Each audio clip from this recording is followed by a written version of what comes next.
Paz e graça a todos, Deus abençoe.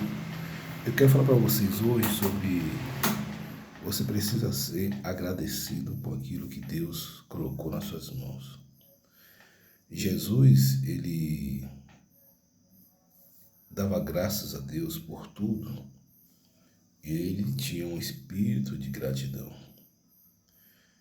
Jesus, ele era humano, mas não humanista. Há uma grande diferença entre a pessoa ser humano e humanista.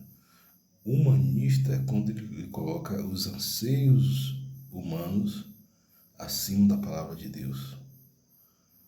O humanista. O humano é quando você se compadece, quando você tem misericórdia, compaixão e piedade, que há uma diferença nesses três conceitos. A misericórdia é quando você coloca-se no lugar do outro através da dor do outro, né? Ou seja, quando você se compadece com a dor do outro, né, você alcança misericórdia. Você tem misericórdia da pessoa quando a pessoa está passando por alguma situação difícil e você se coloca no lugar daquela pessoa. Compaixão é quando alguém lhe faz mal, né? E você tem a oportunidade de se vingar, mas você devolve com bem. Isso é compaixão.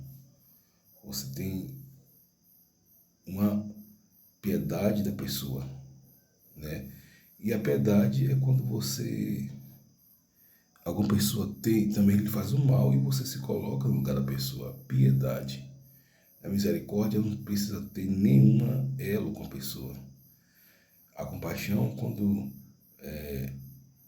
você tem a oportunidade de punir a pessoa e você não pune. E a piedade, quando você vê o sofrimento da pessoa e você se compadece com aquele sofrimento alheio. Houve um momento que eu sempre gostei dos grandes pregadores, dos grandes pastores, dos grandes teólogos, filósofos, quem me conhece sabe disso. E eu sempre gostei dos grandes pastores, os grandes filósofos, os grandes teólogos, os grandes mestres do reino. E Deus falou, eu tenho contigo algo com você, Oséias. Porque a medida que Deus me usa, não vai usar Kenneth Reagan, não vai usar T.L. Osborne, não vai usar Billy Graham. E todos nós temos um papel importantíssimo no reino de Deus. Eu, você, nós temos um papel importantíssimo no reino de Deus. Essa que é a realidade. Houve momentos, né, é bom você se inspirar em pessoas como Kenneth Reagan, T.L. Osborne, Morris Cerullo, Billy Graham, dentre tantos outros relevantes, o Reinhard Bonnke, o Benny Hinn, homens que fizeram história. Mas Deus tem a sua forma de trabalhar comigo e com você.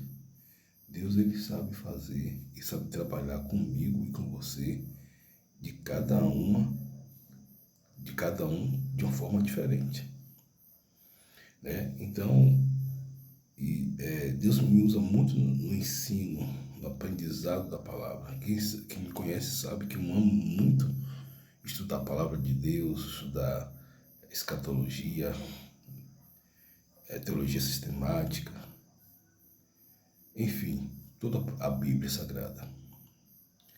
Então, você precisa ser você mesmo. Você precisa ser você mesmo. O que você tem nas mãos é algo que Deus vai usar. Moisés, ele tinha a vara. Davi, ele tinha a funda. E você, o que é que você tem nas mãos? Quando alguém me pede um conselho na área de desenvolvimento humano, eu dou aquele conselho para aquela pessoa. Mas eu deixo claro, um conselho na área de desenvolvimento humano é um conselho para o bem da pessoa. Mas o conselho espiritual é um conselho que perpassa. Por exemplo, hoje existem muitos pastores que ele misturam a coisa. Os coaches. Uma coisa é uma coisa, outra coisa é outra coisa. Você pode sim precisar de um psicólogo, de um psicanalista, psiquiatra, de um dentista, de um oftalmologista, de um cardiologista, de um nutricionista. A Bíblia fala que o são não precisa de médico, mas sim os doentes. E Deus deixou os médicos geralmente para isso. Agora, a questão espiritual perpassa tudo isso. Por isso que eu falo, a igreja, ela é o centro de recuperação da alma e de salvação da alma, porque toda igreja que se preocupa e não se preocupa em ganhar alma não é igreja. Seja ela pentecostal, neopentecostal, tradicional, seja ela metodista, anglicana, ortodoxa, adventista, seja lá o que for, católica, se a igreja, o propósito dela não é ganhar alma, ela pode ser tudo, uma agremiação, um ponto de entretenimento, um ponto de motivação, mas menos igreja. Porque o papel principal da igreja é salvar as almas, edificar as almas, nos seus mais diversos papéis, nos seus mais diversos tipos de ministração. Então, esse é o papel da igreja. E a igreja somos todos nós que fazemos parte do reino de Deus e aceitamos Jesus como o único suficiente Salvador. Claro que você não pode deixar a congregação como é costume de alguns. No entanto, entretanto, você precisa zelar primeiramente a sua comunhão com Deus. Você precisa ter uma comunhão com Deus abalizada, profícua, com raízes estendidas para baixo.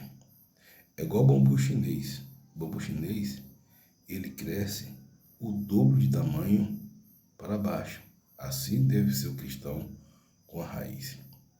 Então, eu leio muitos livros, escuto muitas pregações para poder crescer um pouco na sabedoria e na graça de Deus. Peço sabedoria a Deus todos os dias. Agradeço a Deus por tudo, até pelas provações, tribulações, porque a Bíblia fala que nós devemos agradecer, não somente nas coisas boas, mas também nas coisas ruins. E, contudo, buscar mais a Deus com empenho, com força, com fervor, com oração, com a palavra de Deus. E esses dias eu estava aconselhando um rapaz que estava vivendo uma crise no casamento, e ele tinha uma igreja aqui da cidade, e ele soube que era pastor e começou a me confessar algumas coisas da vida dele e da sua companheira, e também da situação do pastor. E eu tenho esse dom de mestre de aconselhar. Isso é notável, palpável, foi Deus que me deu. E comecei a aconselhar aquele rapaz. E falei com ele que o princípio de tudo é oração. Gente, a resposta mais contundente para a sua vida, para a minha vida, para a vida de qualquer ser humano na face da terra, é oração. A oração é a resposta para tudo. A oração move o coração de Deus. A oração, você, antes de tudo orar, o apóstolo Paulo fala, antes de tudo orar. Muitos cristãos são vencidos porque eles não oram. É por isso que é necessário você dedicar tempo de oração. Então, essa palavra, que Deus venha abençoar e falar com alguém. E se Deus falou com você, escreva aí nos comentários, bote seu pedido de oração, que nós estamos aqui para poder abençoar a sua vida e ser uma bênção. Amém? O tema de hoje é agradeça a Deus. E Deus vai desembaraçar todo o seu caminho. Um forte abraço. Deus abençoe.